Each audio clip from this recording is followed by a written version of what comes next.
Isaiah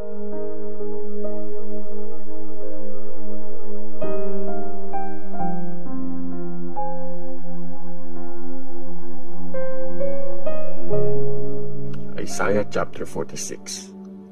Si Bel ay nagbaw, si Nebo ay lumuhod. Ang mga Diyos-Diyosan ng mga taga-Babilonya sinakay sa mga hayop at baka. Nililibot ang mga ito dati. Ngayon, naging pabigat sa mga pagod na hayop. Sama-samang lumuluhod at nagbabaw ang mga Diyos-Diyosan. Di nila kayang iligtas ang ribulto nila, at sila mismo ay nabihag. Pakinggan niyo ako, lahi ni Jacob, lahat na natira sa lahi ng Israel na inalagaan ko mula pagkapanganak. Kinarga nung bago pa sinilang. Kahit matanda na kayo, ako pa rin ang inyong Diyos. Aalagaan ko kayo kahit buhok niyo ay maputi na. Kriniit ko kayo at susuportahan, kakargahin at ililigtas. Kanino nyo ako itutulad at ipapantay?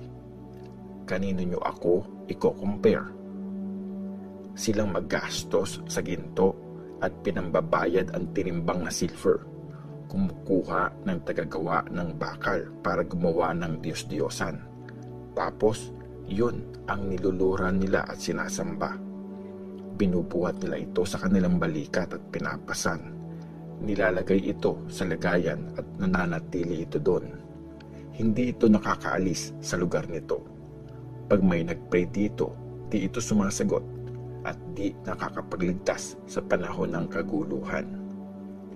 Isipin niyo at tandaan, mga makasalanan, alalahanin niyo ito. Alalahanin niyo yung mga dati kong ginawa.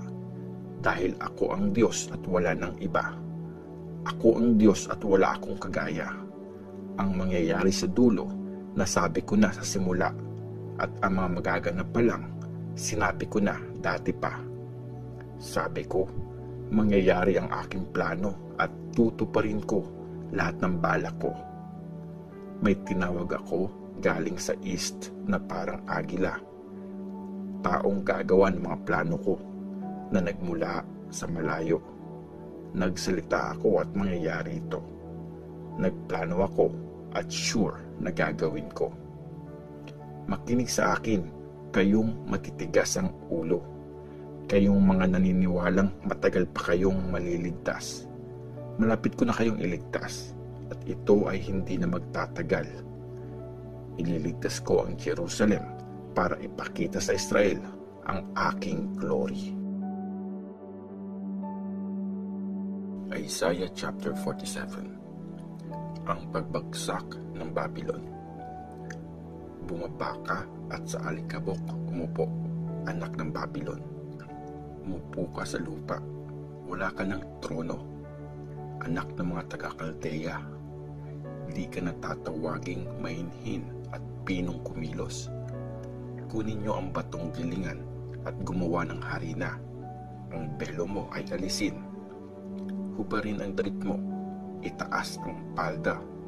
Sa mga ilog ay tumawid ka. Makikita ang hubad mong katawan at malalagay ka sa kahihiyan.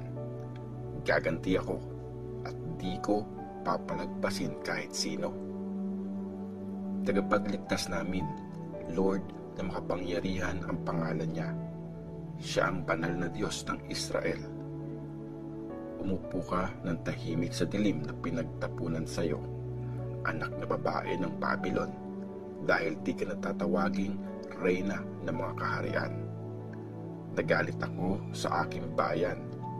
Tinakwil ko sila. Binigay ko sila sa iyong kamay. Di ka naawa sa kanila. Kahit yung matatanda, pinahirapan mo. Sobrang bigat ng trabaho. Sabi mo, forever akong reyna. Kaya di mo na naisip ang mga bagay na ito o inalala ang kanilang kahihinatnan.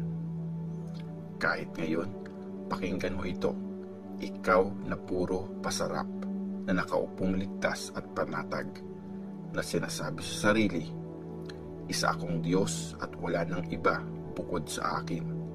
Hindi ako mabubiyuda, di rin mawawalan ng anak.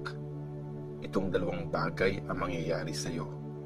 Sa isang iglap lang, sa isang araw, mawawalan ka ng mga anak at mabubiyuda. Talagang mangyayari sa iyo ang mga yan. Kahit sa dami ng pangkukulam mo at kahit matindi ang kapangyarihan ng mga magic mo, pakiramdam mo safe ka sa mga ginagawa mong masama. Sabi mo, sa akin ay walang nakakakita. Ang talino at kaalaman mo, niloko ka. At sinabi mo sa iyong sarili, isa akong Diyos at wala nang iba bukod sa akin. Pero ikaw ay mapapahamak. Gamit ang magic, di mo ito matatakasan. Darating sa iyo ang disaster. Di mo kayang protektahan ang sarili mo. Ang pagkawasak, darating sa iyo ng biglaan nang hindi mo nalalaman. Magtiwala ka lang sa powers mo at sa marami mong pangkukulam na pinractice mo na nung bata ka pa lang. Baka matulungan ka nito.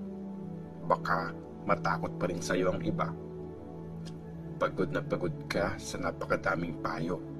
Hayaan mong iligtas ka nila.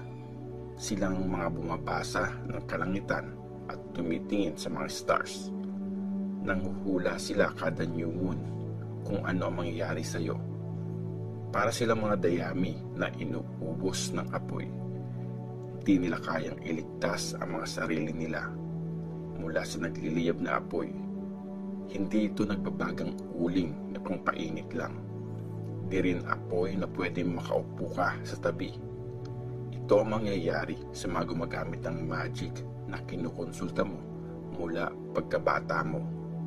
Ang bawat isa naliligaw sa kanilang landas at walang magliligtas sa iyo.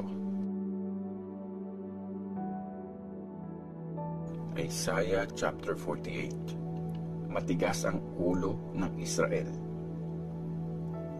Pakinggan mo ito, lahi ni Jacob, na kilala rin sa pangalang Israel at nagmula kay Judah. Sumusumpa kayo sa pangalan ni Lord. Tumatawag sa Diyos ng Israel, pero di kayo tapat at totoo.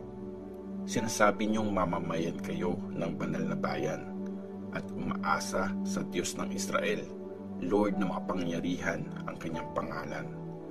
Yung mga nangyari, sinabi ko na dati, nagmula yun sa labi ko at aking ipinaalam at bigla ko itong ginawa at nangyari nga. Dahil alam kong matigas ang inyong ulo at kasing tigas ng bakal ang mga leeg nyo at gaya ng tanso ang inyong noo. Kaya dati ko pang sinabi ang mga ito. Bago pa mangyari sa inyo ay sinabi ko na. Para di nyo masabing ang Diyos-Diyosan ko ang gumawa nito. Yung gawa sa kahoy at bato at yung metal na repulto ang nag-utos nito. Narinig nyo na. Ngayon, pag-isipan nyo lahat ng ito at aminin nyong tama ang sinabi ko. Mula ngayon, sasabihin ko sa inyo ang mga bagong bagay, mga nakatagong bagay na hindi nyo pa alam. Ngayon pa lang ito na-create, wala ito noon. Bago ngayong araw na ito, di nyo pa nabalitaan ang mga ito, para di nyo masabing alam ko na ang mga yan. Di nyo pa nabalitaan, di nyo pa nalaman. Dati pang nakasara ang mga tenga nyo, dahil alam kong hindi kayo mapagkakatiwalaan at mula sa pagkapanganak, rebelde na kayo. Para sa pangalan ko, pinigil ko ang galit ko. Para sa kapurihan ko at para sa inyo, nagtimpi ako nang di ko kayo wasakin. Tingnan nyo, nilinis ko kayo, pero di gaya ng paglilinis sa silver. Tinis ko kayo sa paghihirap na parang sinalang sa pugon. Alang-alang sa pangalan ko, para sa kapakanan ko, ginagawa ko ito. Di ko hahayaang marumihan ang pangalan ko. Di ko bibigay ang karangalan ko sa iba. Pinili ni Lord na leader si Cyrus. Makinig ka sa akin, o Jacob, o Israel na tinawag ko. Ako ang Diyos. Ako ang una at ako ang huli. Kamay ko ang naglagay ng pundasyon ng mundo at kapangyarihan ko ang naglatag sa langit. Pag tinatawag ko sila, sama-sama silang lalapit. Mag-gather kayong lahat at makinig. Sino sa mga Diyos ang nakapagsabing mangyayari ito? Mahal siya ni Lord. Siya natutupad sa plano ni Lord sa Babylon.